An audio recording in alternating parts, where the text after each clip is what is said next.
ওগো নবী, তুমি কোথায় গো চলে গেলা? জীবনে আর কি কোনো দিন এই চর্মচক্ষু দিয়ে কি তুমি নবীর দিদার আর কি লাভ করতে পারবো না? নবীর বিরহ সইতে পারে না গাদা। এক এক করে বন্ধু 3 দিন 3 রাত্র, মতান্তরে 4 দিন 4 রাত্র তিনি কোন ওই গাদার নাম হলো বন্ধু আকির নামক গাধা। এই গাধা 3 দিন 3 রাত্র, মতান্তরে 4 দিন 4 রাত্র কোনো খাবার পানি স্পর্শ করে না।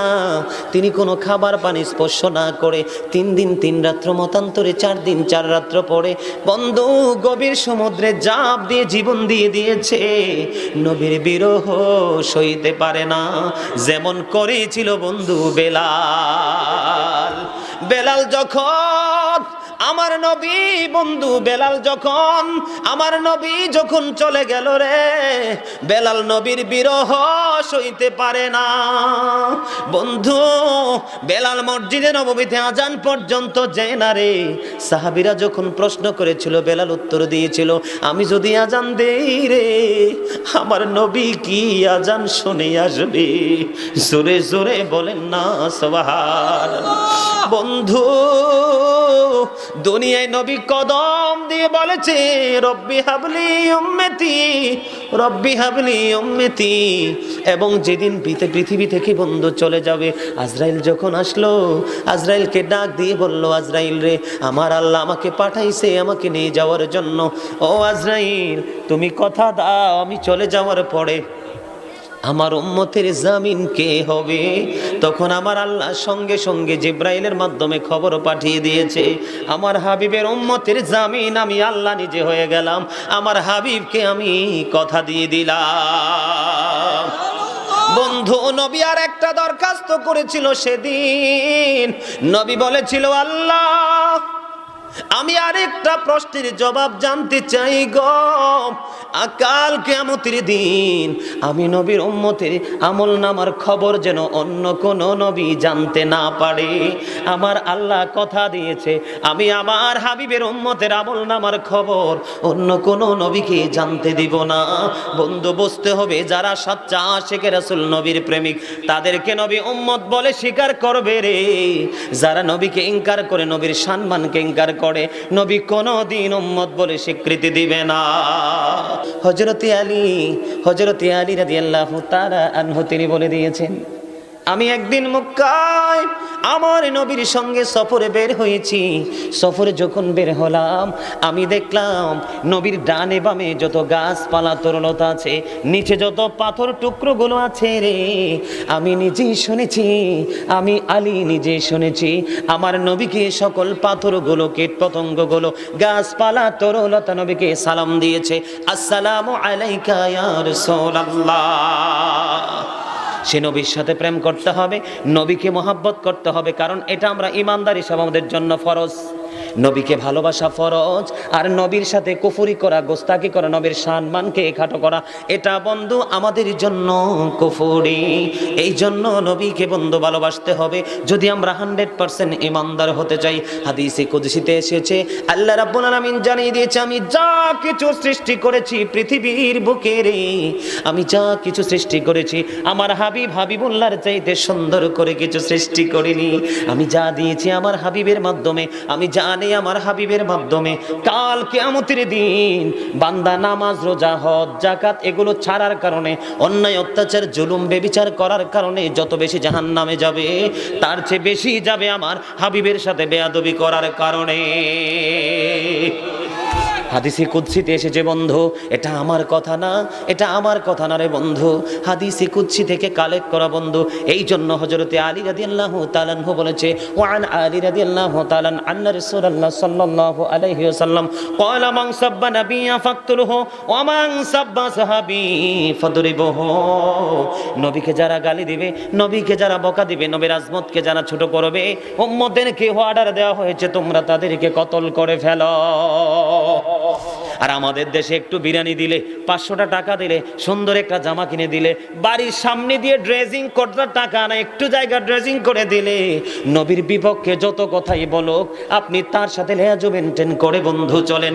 এই জন্য আমি সবচেয়ে বেশি মজা পাই চট্টগ্রামে আলোচনা করে, ঢাকার দিকে আলোচনা করে, সেইখানে বন্ধু সেখানে বন্ধু মেম্বার নাই, চেয়ারম্যান নাই, এসপি নাই, ডিসি নাই, বন্ধু এমপি নাই, মন্ত্রী নাই। যখনই নবীর প্রেমের বাগান সাজানো হয় রে, কোনো ভেদাভেদ নাই, সব উপচে পড়া ভিড় জমে যায়। জোরে জোরে বলেন না সুবহানাল্লাহ। সিলেটে গেলাম প্রোগ্রাম করতে, 4টা চেয়ারম্যান এসে হাজির। কয়টা?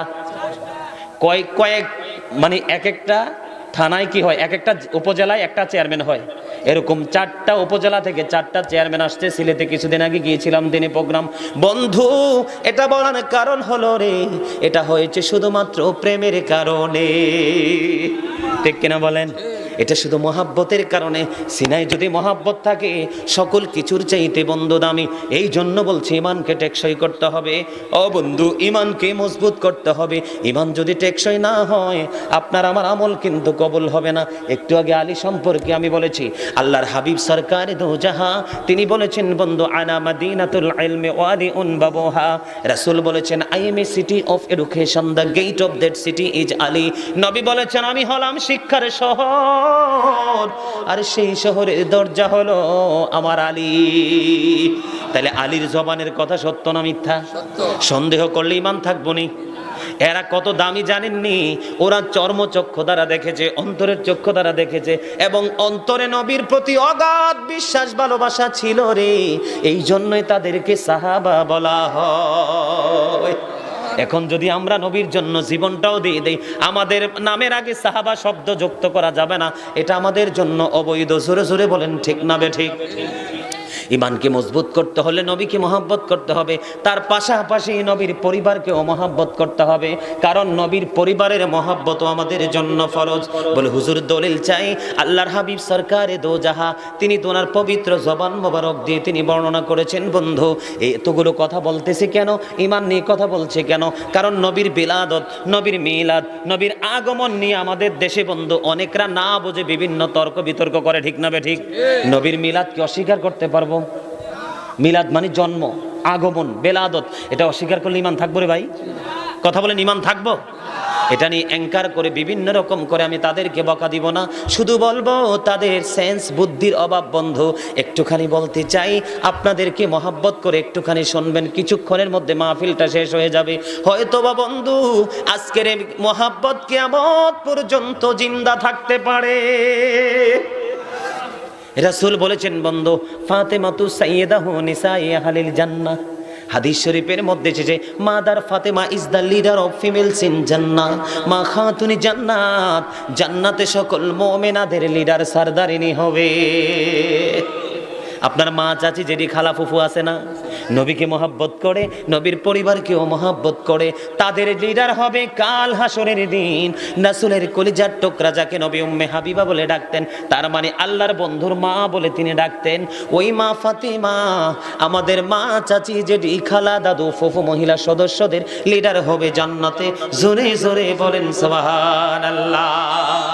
বন্ধু ইমাম হাসান হুসাইন, ওই যে আমার ভাই একটু আগে বন্ধু মুফতি আবুল খায়ের আশিকি সাহেব একটু আগে তিনি বলেছেন, আমার আগে বলে গেছেন বন্ধু, আহলে বাইতের কথা মনে আসেনি?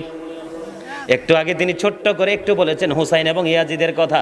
আপনারা কি ইয়াজিদকে মহব্বত করেন না হুসাইনকে? হুসাইনকে, ইয়াজিদকে মহব্বত করলে ঈমান থাকবো নি? Yazid is characterless.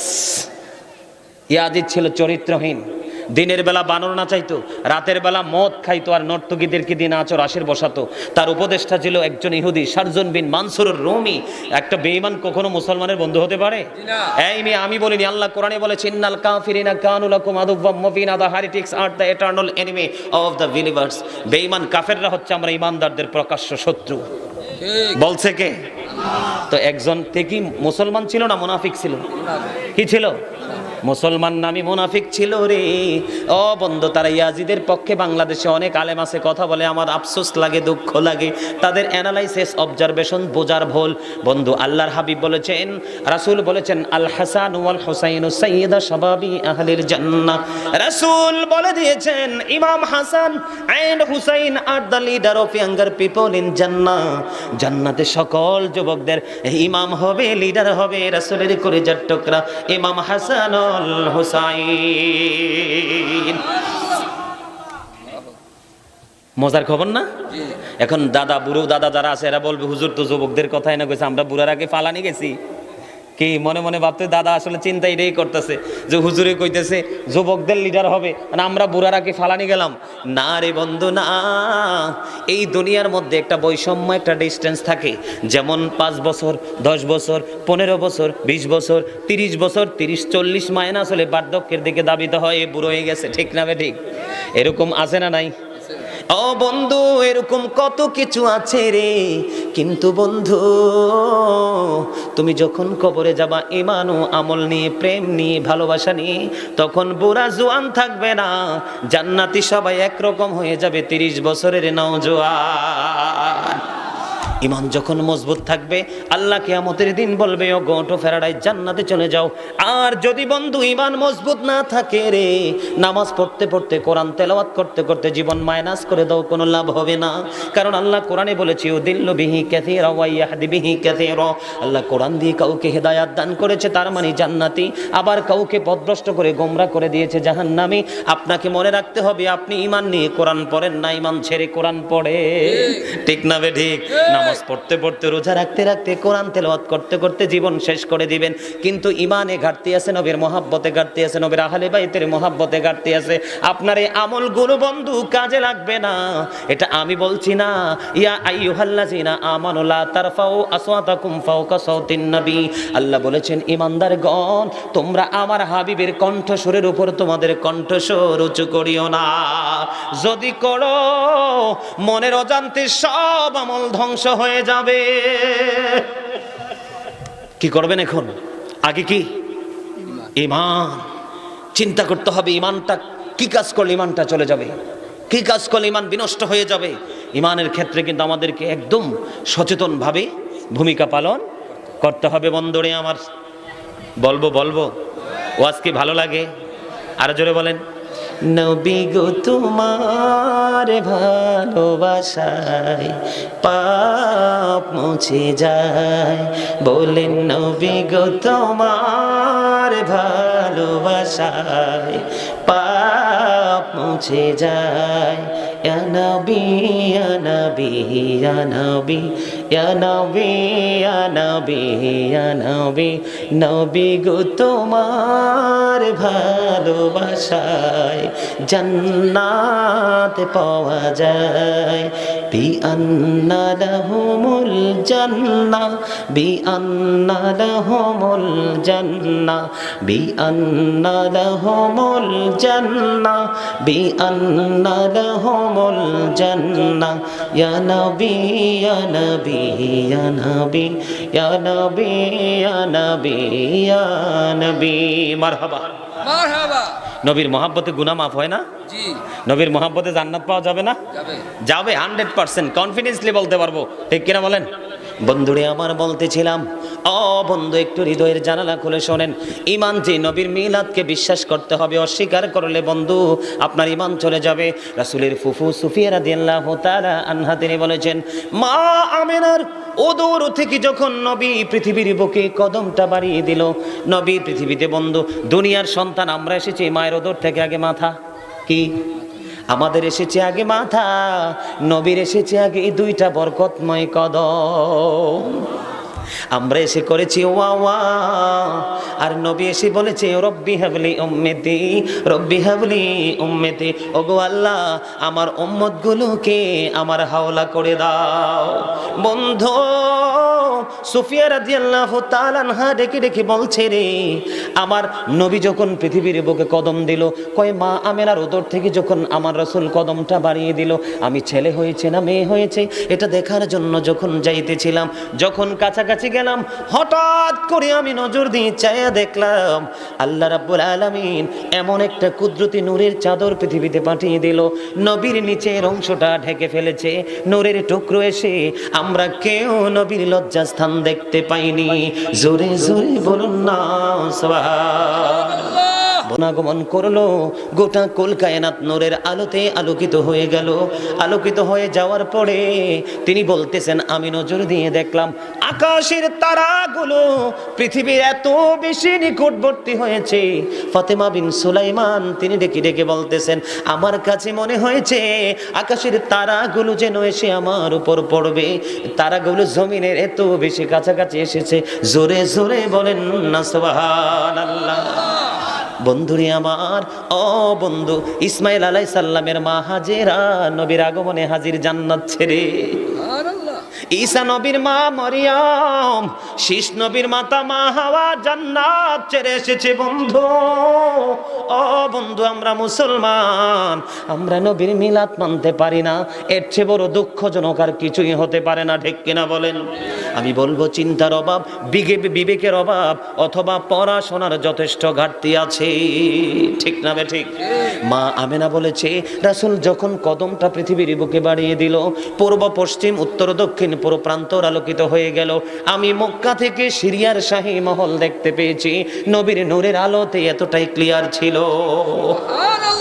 জোরে জোরে বলেন সুবহানাল্লাহ। সেই নবীর সাথে প্রেম, সেই নবীর সাথে বন্ধু মহাব্বত রাখতে হবে মনে প্রাণে, অন্যথায় বাঁচার কোনো উপায় আমাদের নাই। নবীর মহাব্বতের কোনো দলিল নাই, নবীর মহাব্বতের জন্য কোনো দলিল লাগে না। আপনারা জানেন, মুরব্বীরা এটা আমার চাইতে ভালো বলতে পারবেন, আপনাদের জামানায় ওয়াজ বেশি হইতো। হযরতে ওয়াজ করুনি বন্ধু, এক এক করে 32টা দাঁত ফালাই দিল, ফালাইছিনি? এক এক করে 32টা দান ফেলে দিল রে।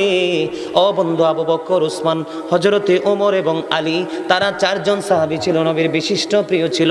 কেউ তো পাইল না নবীর খেরকা মোবারক, তার মানে জুব্বা মোবারক। প্রেমের কারণে ওয়াজ করিনি জুব্বার মালিক হয়ে গেছে। কোন কোরআন দিয়ে, কোন হাদিস দিয়ে আপনি বৈধ করবেন? কোন কোরআন হাদিসে নাই। অথচ শরীয়তের বিধান অনুযায়ী একটা দাঁত ইচ্ছে করে ফেলে দেওয়া একটা কবিরা গুনাহ। কয়টা? আপনি কোনো প্রয়োজন, কোনো সমস্যা নাই, আপনি আপনার একটা দাঁত তুলে ফেলেছেন, একটা কবিরা গুনাহ। শরীয়তের দৃষ্টিতে হযরতে ওয়াজ করুনি একটা একটা করে 32টা দান ফালাইয়া, ও বন্ধু, 32টা কবিরা গুনাহ করেছে রে। আর বন্ধু, এলমে মারিফতের জগতে যখন, প্রেমের জগতে যখন ঢুকবেন, আর এটাই ছিল আল্লাহর কাছে সবচেয়ে বেশি পছন্দনীয়, এই জন্য নবীর জুব্বা চলে গেছে ওয়াজ করুনির কাছে। জোরে জোরে বলেন না সুবহানাল্লাহ। রে মুরাদনগর আলগি গ্রামের আমার বাবারা, আমার ভাই, আমার বন্ধুরা, আমার মা, আমার বোনেরা, সবাইকে ডেকে ডেকে বলছি গো, হৃদয়ের জানালা তোমরা খুলে দাও গো। নবীর বর্ণনা, নবীর আগমন, নবীর মিলাদ নিয়ে আলোচনা করা, এটাও আমাদের জন্য উম্মত হিসাবে বড় এক ইবাদত। জোরে জোরে বলেন না সুবহানাল্লাহ। সুবহানাল্লাহ ওয়ালহামদুলিল্লাহ লা ইলাহা ইল্লাল্লাহ। সুবহানাল্লাহ আলহামদুলিল্লাহ লা ইলাহা ইল্লাল্লাহ। লা ইলাহা ইল্লাল্লাহ লা ইলাহা ইল্লাল্লাহ। আরশে কুরসি লৌহ কলম সৃষ্টি যাহার ওসিলা। আরশে কুরসি লৌহ কলম সৃষ্টি যাহার ওসিলা। নিজে আল্লাহ খুশি হইয়া নাম রাখলেন হাবিবুল্লাহ। সুবহানাল্লাহ আলহামদুলিল্লাহ লা ইলাহা ইল্লাল্লাহ। সুবহানাল্লাহ আলহামদুলিল্লাহ লা ইলাহা ইল্লাল্লাহ। লা ইলাহা লা ইলাহা ইল্লাল্লাহ। শাহাদাতের বাণী ঠোঁটে আসিলেন কামলে ওয়ালা। শাহাদাতের বাণী ঠোঁটে আসিলেন কামলে ওয়ালা। মক্কাতে ফুটিল রবি নূরে মিন রে আলা। সুবহানাল্লাহ আলহামদুলিল্লাহ লা ইলাহা ইল্লাল্লাহ। লা ইলাহা ইল্লাল্লাহ লা ইলাহা ইল্লাল্লাহ নবী আমার নোরের ফুতুল জগৎ করলেন ও জালা নবী আমার নোরের ফুতুল জগৎ করলেন ও জালা রোজ হাসরে করবেন তিনি উম্মতের ফয়সালা সুবহানাল্লাহ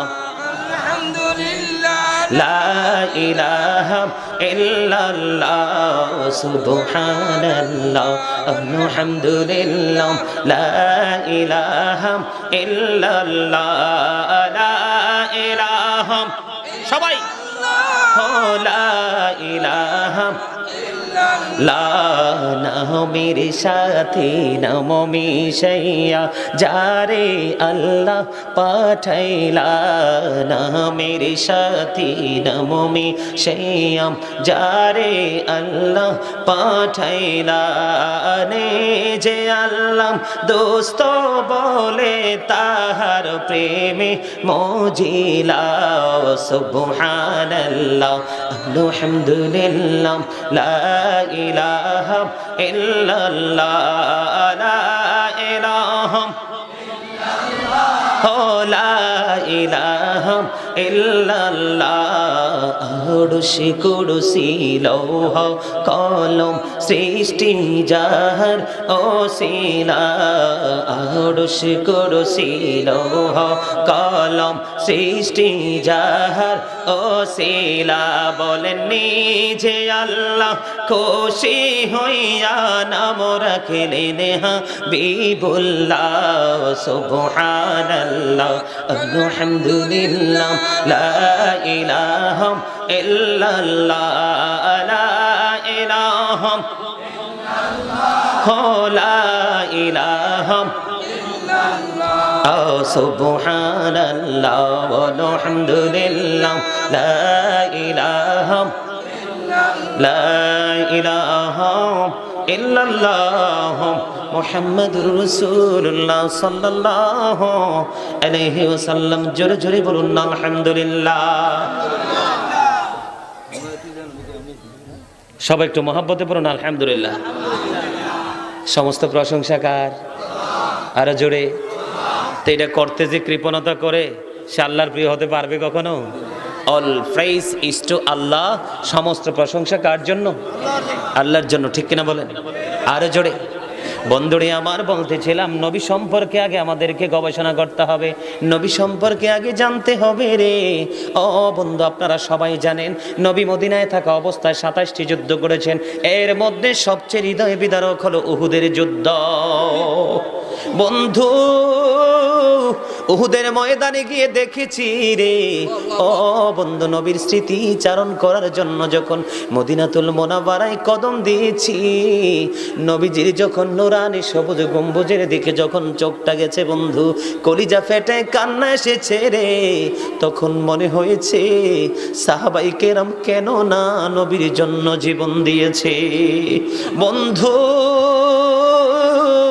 নবীর সাথে প্রেম তুমি যত বেশি করবারে তোমার জীবনটা তত বেশি সুন্দর হয়ে যাবে এই জীবনে কোনো গলত থাকবে না নবীর প্রেম এক অবর্ণনীয় অমূল্য সম্পদ যেটা কোনো কিছুর বিনিময় বন্ধু খরিদ করা যায় না আমি উহুদের ময়দানের ছোট্ট একটা গল্প ছোট্ট একটা ঘটনা আমি শোনাবো হাদিস শরীফ থেকে বন্ধু কালেক্ট করেছি রে মুরাদনগর আলগি গ্রামের মানুষ কেমন করে শুয়ে আছো ঘরে কেমন করে বসে আছো বিছানায় একবার কি মনে হয় না মরণটা যেই কোনো মুহূর্তে আসতে পারে আজকে এত বড় জান্নাতের বাগান তুমি ঘরে ঘুমিয়ে আছো কিয়ামতের দিন যদি আল্লাহ প্রশ্ন করে এত সুন্দর প্রেমের বাগান ছিল আমি এবং আমার হাবিবের প্রেম নিয়ে আলাপ আলোচনা হয়েছে তুই কেমন করে শুয়েছিলি এর চেয়ে বড় কঠিন তো আর কিছু হতে পারে না সেদিন তুমি জবাব দিতে পারবা না বন্ধু সেদিন তোমার চাইতে বড় বিপদগ্রস্ত আর কেউ তো হবে না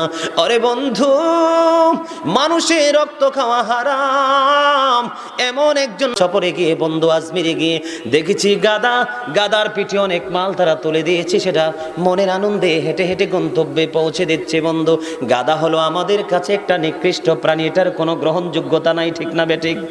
গাদা বন্ধু নবীকে চিনেছে, এই দুনিয়ার উম্মত নবী চিনতে পারলো না, এটা আফসোস ছাড়া আর কিছুই রইল না। বন্ধু, ওই গাদা কি করেছে? আমার নবী যখন বন্ধু পৃথিবী ছেড়ে বেসাল করলো, চলে গেল, গাদা বন্ধু মনে মনে ভাবে এ আর কি জীবনে নবীকে সশরীরে আর দেখতে পাবো না। ওগো নবী, তুমি কোথায় গো চলে গেলা? জীবনে আর কি কোনো দিন এই চর্মচক্ষু দিয়ে কি তুমি নবীর দিদার আর কি লাভ করতে পারবো না? নবীর বিরহ সইতে পারে না গাদা, এক এক করে বন্ধু 3 দিন 3 রাত্র, মতান্তরে 4 দিন 4 রাত্র তিনি কোন ওই গাদার নাম হলো বন্ধু আকির নামক গাদা। এই গাদা 3 দিন 3 রাত্র, মতান্তরে 4 দিন 4 রাত্র কোনো খাবার পানি স্পর্শ করে না। তিনি কোনো খাবার পানি স্পর্শ না করে 3 দিন 3 রাত্র, মতান্তরে 4 দিন 4 রাত্র পরে বন্ধু গভীর সমুদ্রে ঝাঁপ দিয়ে জীবন দিয়ে দিয়েছে। নবীর বিরহ সইতে পারে না, যেমন করেছিল বন্ধু বেলাল যখন আমার নবী বন্ধু আমার নবী যখন চলে গেল রে, বেলাল নবীর বিরহ সইতে পারে না। বন্ধু, বেলাল মসজিদে নববীতে আজান পর্যন্ত যায় না রে। সাহাবীরা যখন প্রশ্ন করেছিল, বেলাল উত্তর দিয়েছিল, আমি যদি আজান দেই রে, আমার নবী কি আজান শুনে আসবে? জোরে জোরে বলেন না সুবহানাল্লাহ। বন্ধু, দুনিয়ায় নবী কদম দিয়ে বলেছে, রব্বি হাবলি উম্মতি, রব্বি হাবলি উম্মতি। এবং যেদিন পৃথিবী থেকে বন্ধু চলে যাবে, আজরাইল যখন আসলো, আজরাইলকে ডাক দিয়ে বলল, আজরাইল রে, আমার আল্লাহ আমাকে পাঠাইছে আমাকে নিয়ে যাওয়ার জন্য। ও আজরাইল, তুমি কথা দাও, আমি চলে যাওয়ার পরে আমার উম্মতের জামিন কে হবে? তখন আমার আল্লাহ সঙ্গে সঙ্গে জিব্রাইলের মাধ্যমে খবর পাঠিয়ে দিয়েছে, আমার হাবিবের উম্মতের জামিন আমি আল্লাহ নিজে হয়ে গেলাম, আমার হাবিবকে আমি কথা দিয়ে দিলাম। বন্ধু, নবী আর একটা দরখাস্ত করেছিল সেদিন। নবী বলেছিল, আল্লাহ আমি আরেকটা প্রশ্নের জবাব জানতে চাই গো, কাল কিয়ামতের দিন আমি নবীর উম্মতের আমল নামার খবর যেন অন্য কোন নবী জানতে না পারে। আমার আল্লাহ কথা দিয়েছে, আমি আমার হাবিবের উম্মতের আমল নামার খবর অন্য কোন নবীকে জানতে দিব না। বন্ধু, বুঝতে হবে, যারা সচ্চা আশিকে রাসূল নবীর প্রেমিক, তাদেরকে নবী উম্মত বলে স্বীকার করবে রে। যারা নবীকে ইনকার করে, নবীর সম্মানকে ইনকার করে, নবী কোনদিন উম্মত বলে স্বীকৃতি দিবে না। বন্ধুরে আমার, আজকের জুম্মায় আমি আলোচনা করেছি, বন্ধু আজকের জুম্মায় আমি আলোচনা করেছি হযরত আবু হুরায়রা রাদিয়াল্লাহু তাআলা আনহু থেকে হাদিস বর্ণিত। নবী বলেছেন, কাল কিয়ামতের দিন আল্লাহর আরশের পাশে আমার নবী দাঁড়াবে, জান্নাতি পোশাক পরে দাঁড়াবে, যেই জায়গায় আর কেউ যেতে পারবে না। উম্মতগুলো যখন হতাশা হয়ে যাবে, পাগল পারা হয়ে যাবে, উম্মতের জন্য আমার নবী বন্ধু আশার আলো নিয়ে আসবে। বন্ধু, সেই নবীর উম্মত দুনিয়ায় এসে বন্ধু রব্বি হাবলি উম্মতি যাওয়ার সময় উম্মতের জন্য ফয়সালা। বন্ধু, কাল কিয়ামতের দিন নবীর জবানে থাকবে শুধু রব্বি সাল্লিম, রব্বি সাল্লিম, আমার উম্মতগুলোকে নিরাপদ চাই। জোরে জোরে বলেন না সুবহানাল্লাহ।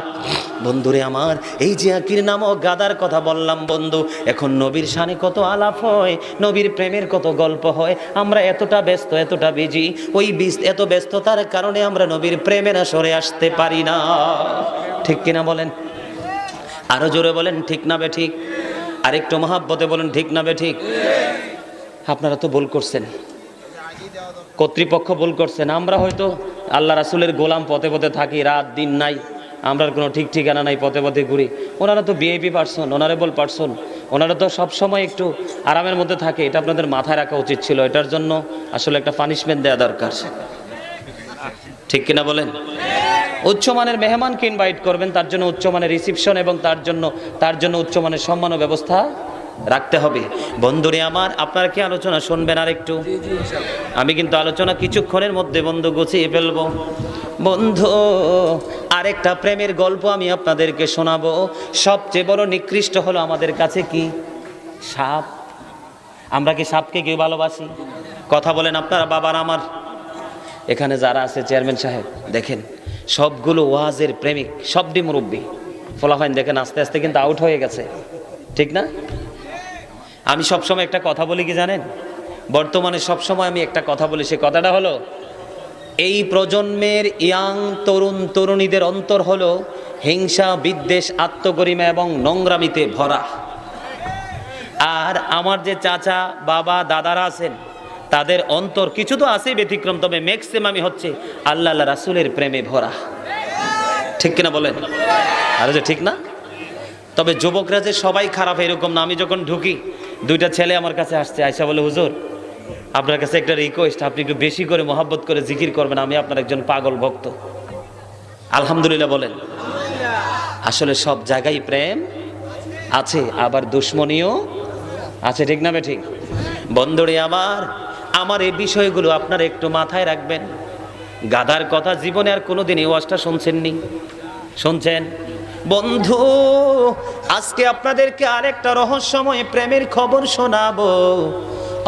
বন্ধু, এই প্রেমের খবরটা হলো, আপনারা সবাই জানেন আবু বকর সিদ্দিক রাদিয়াল্লাহু তাআলা আনহু নবী হিজরতে গেছে, জানেন তো সেটা? এবং গুহার মধ্যে, সরু গুহার মধ্যে প্রবেশ করেছে, সেটাও তো জানেন। আবু বকরের পায়ে সাপে সবল মেরেছে, সেটাও তো জানেন, জানেন না? আলেমদের কাছে শুনছেন না ওয়াজ? বন্ধু, এখানে সবচেয়ে বড় রহস্যময় প্রেম রে। অবজারভেশন, গবেষণা শুরু করতে লাগলাম। সাপ কি চিনল না আমাদের ইসলামের প্রথম খলিফাকে? সাপ কি চিনল না আমার নবীর প্রিয় সাহাবী আবু বকরকে? সাপ কি চিনল না সে আল্লাহর প্রিয় হাবিব, হাবিবুল্লাহর সফর সঙ্গী? সাপটা কেমন করে আবু বকরের পায়ে সবল দিতে পারলো এবং বিষ দাঁত বসিয়ে বিষে কম্পন শুরু হয়ে গেল, সমস্ত বডিটা বন্ধ কালো হয়ে গেল। বন্ধু, ব্যতিক্রমী রূপ ধারণ করলো। গবেষণা শুরু করলাম, কেন রে সাপ নবীর প্রেমিকে তুমি সবল মেরেছ? বন্ধু, গবেষণা করতে করতে খবর বের হয়ে এসেছে, সাপটা কেন রে আবু বকরের পায়ে বন্ধু সবল মেরেছিল? সাপের প্রেম। কিসের প্রেম? সাপ কেমন করে নবীকে ভালোবেসেছে, কোড আকারে এগুলো মাথায় সেট আপ দাও। সাপ বন্ধু, সাপ মানুষকে কামড় দেয়, সাপ মানুষের শত্রু, মানুষের বড় শত্রু, কিন্তু সেই সাপও সরকারে মদিনাকে ভালোবেসেছে। বন্ধু, যখন এই গুহার মধ্যে প্রবেশ করলো, গুহার চতুর্দিকে বন্ধু গর্তগুলো ছিল। আবু বকর সবগুলো গর্ত ফিল আপ করে দিল। এই দিক দিয়ে আমার নবীর বন্ধু ঘুম চলে আসলো। আমার নবী বন্ধু ঘুমিয়ে গেছে। আবু বকর সবগুলো সাপের গর্ত, বিচ্ছুর গর্ত তিনি ফিল আপ করে দিল, কিন্তু আরেকটা গর্ত অবশিষ্ট রইল, কোনো কিছু নাই যে গর্তটা ফিল আপ করবে। পরে আবু বকর সিদ্দিক রাদিয়াল্লাহু তাআলা আনহু ওনার পা দিয়ে বন্ধু গর্তের মুখটা ফিল আপ করে দিল। ফিল আপ করে দিতে দেরি রে, ওই সাপ আবু বকরের পায়ে সবল মারতে দেরি করলো না, কামড় দিতে বন্ধু দেরি করলো না। কামড় দিতে দেরি রে, আবু বকর বন্ধু সাপের বেশি শরীর কম্পন হয়ে গেছে, আমার চোখে দিয়ে পানি বের হয়ে গেছে। চোখের পানি আমার নবীর উপর পড়লো, নবীর ঘুম ভেঙে গেল। বন্ধু, আমার নবীর বন্ধু পবিত্র জবান থেকে যখন থুতু মুবারক লাগায় দিল রে, সাপের বিষটা ধ্বংস হয়ে গেল। জোরে জোরে সুবহানাল্লাহ। কিন্তু মজার বিষয় হলো, সবচেয়ে বড় বন্ধু, একদিকে আনন্দিত হয়েছে, আরেক দিকে আফসোস করেছি। আনন্দিত হলো সাপটা সবল মেরেছে, এই কারণে সাপটা তখন ডেকে ডেকে বলতেছে, রে আবু বকর, তুমি গর্তের মুখ থেকে তুমি পা সরাইয়া নাও রে, কারণ আজ আমার এই গর্তে বসবাসের বয়স আমার আজকে হলো 1500 বছর। আমি 1500 বছর আগ থেকে এই গর্তের মধ্যে অবস্থান করতেছি, শুধুমাত্র ওই আল্লাহর প্রিয় হাবিব মদিনাওয়ালার দিদারের আশায়। নারে তাকবীর, আল্লাহু আকবার, নারে রিসালাত, ইয়া রাসূলুল্লাহ, আল্লাহ রাসূল যেখানে আমরা আছি সেখানে। নারে তাকবীর, আল্লাহু আকবার। বন্ধুরে আমার, সাপের উদ্দেশ্য হলো আবু বক্করকে মেরে ফেলা না, আবু বক্করকে ধ্বংস করা না। সাপের সবল মারার বাসা হলো তুমি পা সরাইয়া নাও। আমি আমার প্রাণের নবীকে প্রাণটা ভরে দেখব, কারণ আমি সাপ ও নবীর উসিলায় পৃথিবীতে এসেছি। কারণ রাসূল বলেছেন, বন্ধু, আনা নূরুম মিন নূরিল্লাহি ওয়া কুল্লু শাইইন মিন নূরি। রাসূল বলেছেন, I am from the light off Allah and everything has been created from my light. মদিনাতে যখন জাবের প্রশ্ন করলো, রে জাবের বলল, ইয়া রাসূলুল্লাহ, সর্বপ্রথম আল্লাহ কোন জিনিস পয়দা করেছে, সৃষ্টি করেছে? তখন আমার নবী বলেছেন, ও জাবের, আমার নবী ডাক দিয়ে বলল যে the very first thing Allah created was my light. আল্লাহ রাব্বুল আলামিন সর্বপ্রথম আমার আপনার নবীর নূর সৃষ্টি করেছে। জোরে জোরে সুবহানাল্লাহ। আরেকটু মহব্বতে পড়ুন না সুবহানাল্লাহ। ও বন্ধু, সাপ যদি নবী চিনতে পারে, আমরা উম্মত হয়ে চিনলাম না, আমাদের মতো দুর্ভাগার কেউ হইতে পারে না। ঠিক না বে ঠিক?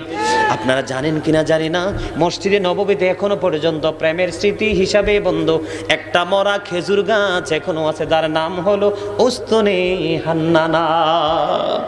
কি এই বাঁশ কি কথা বলতে পারবে? কথা বলেন না কেন? এই বাঁশ কথা বলতে পারবে, কাঠ কথা বলতে পারবে, যার প্রাণ নাই সে কি কথা বলতে পারবে? কিন্তু বন্ধু, নবীর প্রেমে মরা খেজুর গাছও কথা বলেছে। মসজিদে নববী বন্ধু নিচে কদম দিয়েছি। মসজিদে নববীর মধ্যে যখন কোনো মুমিন কদম দেবে, মনে হবে যেন শ্রেষ্ঠ জান্নাত এটাই, কারণ নববীর সাথে আমার নবীর রওজা যুক্ত। আর নবীর প্রেমিক যে বেলাল, নবীর রওজা শরীফ জিয়ারাত করে, বেলালকে দিয়ে বন্ধু সবাই মসজিদে নববীর মধ্যে কদম দেয়। বিশ্বাস করবেন বন্ধু, আল্লাহি, আল্লাহর কসম করে বলছি রে, যখন আমি মসজিদে নববীর মধ্যে যখন ঢুকলাম, এবার ঈদ করেছি আমি পবিত্র ভূমিতে, আমার কাছে মনে হয়েছে আমি জান্নাতে কদম দিয়েছি। জোরে জোরে বলুন না সুবহানাল্লাহ। ও বন্ধু, আমি ওই মদিনায় যাওয়ার আগেও অ্যাক্সিডেন্ট ওয়াজের শেষে কক্সবাজার থেকে আসার সময় চট্টগ্রামে অ্যাক্সিডেন্ট করেছিলাম। আমি বলেছি আমি মরে যাব, অসুস্থ শরীর নিয়ে বন্ধু মদিনায় চলে গেলাম। আমেরিকা থেকে, লন্ডন থেকে, আমার বাংলাদেশ থেকে আমার বিভিন্ন ভালোবাসার মানুষরা হাদিয়ে দিয়েছে, হুজুর একটু মদিনা ঘুরে আসেন। আমি তাদেরকে বলতে পারি না যে আমি অসুস্থ। এই যে দেখেন, এখনো আমার দাগ আছে, অ্যাক্সিডেন্টের দাগ এখনো আছে, কালো হয়ে আছে, দেখছেন নি বন্ধু? অবস্থা খারাপ, নাক ভেঙে গেছে। আমি কিন্তু অসুস্থ হয়ে মদিনায় কদম দিয়েছি, 100% সুস্থ হয়ে বাংলায় কদম দিয়েছি। জোরে জোরে বলুন না সুবহানাল্লাহ। আমি যখন জমজমের পানি খেয়েছি, আমি মনে মনে বলেছি আল্লাহর নবীর দেশের পানি আমার বিমার সব ধ্বংস করে দিবে। যখন আমি মদিনার পানি দিয়ে বন্ধু গোসল করেছি, গোসল যখন করতাম আমার মনে হতো, আমার ফিলিংসটা এমন আসতো রে, মাথা থেকে পা পর্যন্ত এই বডির যত দূষিত জিনিস আছে সবগুলো আমার নবীর দেশের পানি আমাকে মুক্ত করে দিয়েছে। জোরে জোরে বলুন না সুবহানাল্লাহ। বন্ধু, মসজিদে নববীর মধ্যে তখনও বন্ধু মিম্বর হয়নি। যখন মসজিদে নববীর মধ্যে মিম্বর হলো, মা আয়েশা সিদ্দিকা রাদিয়াল্লাহু তাআলা আনহা থেকে বর্ণিত, মসজিদে নববীতে যখন মিম্বর হলো, হাসান ইবনে সাবিত কুফরিকে নিন্দা করে আমার নবীর শান মানকে উচ্চ মর্যাদা দিয়ে সরে সরে ছন্দে ছন্দে নাত পরিবেশন করেছে। জোরে জোরে বলেন সুবহানাল্লাহ। আমার নবী খুশি হয়েছে। কি হয়েছে? আমরা কি গজল গাই না? কথা বলেন না কেন? আমরা গজল গাইনি? চেয়ারম্যান সাহেব পক্ষে নি গজলের? 100% আলহামদুলিল্লাহ বলেন। আর লাগে কি মিয়া? চেয়ারম্যান যদি এই ইউনিয়নের চেয়ারম্যান যদি গজলের পক্ষে হয়, গজলের বিপক্ষে আর থাকবে কি? ঠিক না বলেন? চাইলেও চেয়ারম্যান সাহেবের সামনে বিরোধিতা করা সম্ভব নয়, কারণ সাচ্চা আশিকের রাসূল। ঠিক কিনা বলেন? আমি নবীর আগমন নিয়ে কিন্তু অনেক গজল লিখেছি, আমি কিন্তু একজন রাইটার। আপনারা কিন্তু বোকা, আপনারা কিন্তু আমার বলেন নাই গজল গাইতে, কারণ গজল গাইলে কিন্তু হুজুরকে স্পেশাল একটু হাদিয়া দেওয়া লাগে, ঠিক না? কারণ হুজুরে গজল গাইতে বলে না, কারণ হাদিয়া তো দিতে হবে, ঠিক না? ঠিক। একটু মজা করছি আপনাদের সাথে, দেখলাম আর কি ঘুমাই টুমাই গেছেন নি কোনো? একটারও কিন্তু ঘুম নাই। দেখেন, 2-4টা প্রেমিক হইলেই তো এনাফ। গজল কি শুনবেন? সবাই শুনবেন? আমার লেখা, যেহেতু হযরত বেলালকে নিয়ে একটু আগে গাইছি, যেটা গতবারের আগের বার বেশি প্রিয় ছিল, বেশি গাইছি, একটু শোনাবো, বেশি না, কারণ আলোচনা অনেক লম্বা বাকি আছে। গাইবো? এই তো যে সুন্দর নূর নবীজি নামটি মধুমাখা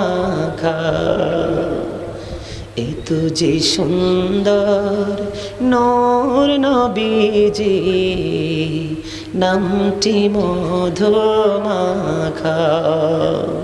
তুমি ছাড়া শূন্য জীবন আমি যে বড় একা ঠিক না বে ঠিক এত যে সুন্দর নূর নবীজি নামটি মধুমাখা বলেন এত যে সুন্দর নূর নবীজি নামটি মধুমাখা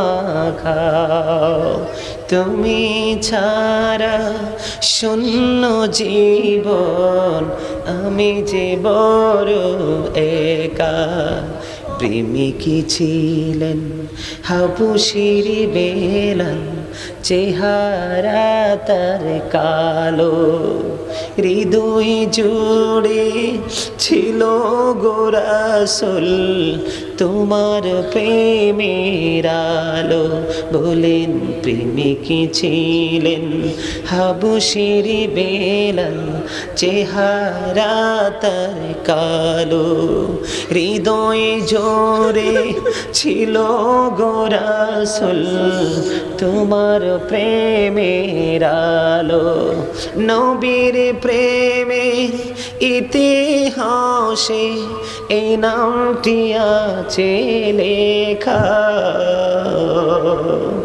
এত যে সুন্দর নূর নবীজি নামটি মধুমাখা মারহাবা বলেন মারহাবা। ধন্যবাদও দিবেন না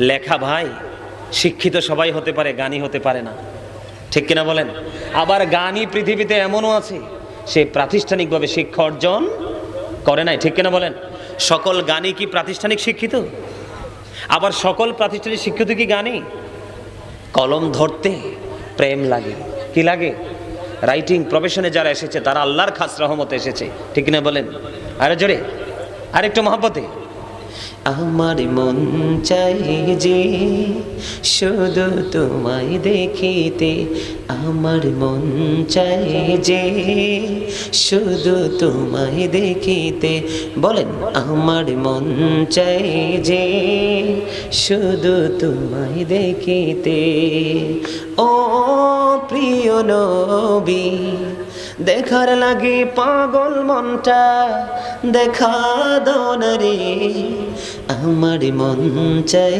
যে শুধু তোমায় দেখিতে আমার মন চাই যে শুধু তোমায় দেখিতে ও প্রিয় নবী দেখার লাগে পাগল মনটা দেখা দাও না রে আমার মন চাই যে শুধু তোমায় দেখিতে যখন হলো নূর নবীজির এই ধরায় আগমন বলেন যখন হলো নূর নবীজির এই ধরায় আগমন আশিকের মনের ঘরে ধুলা লেগেছে আমার মন চাই যে শুধু তোমায় দেখিতে নূর নবীজি আসলো ভবে প্রকাশ হলো মুজিজা বলেন নূর নবীজি আসলো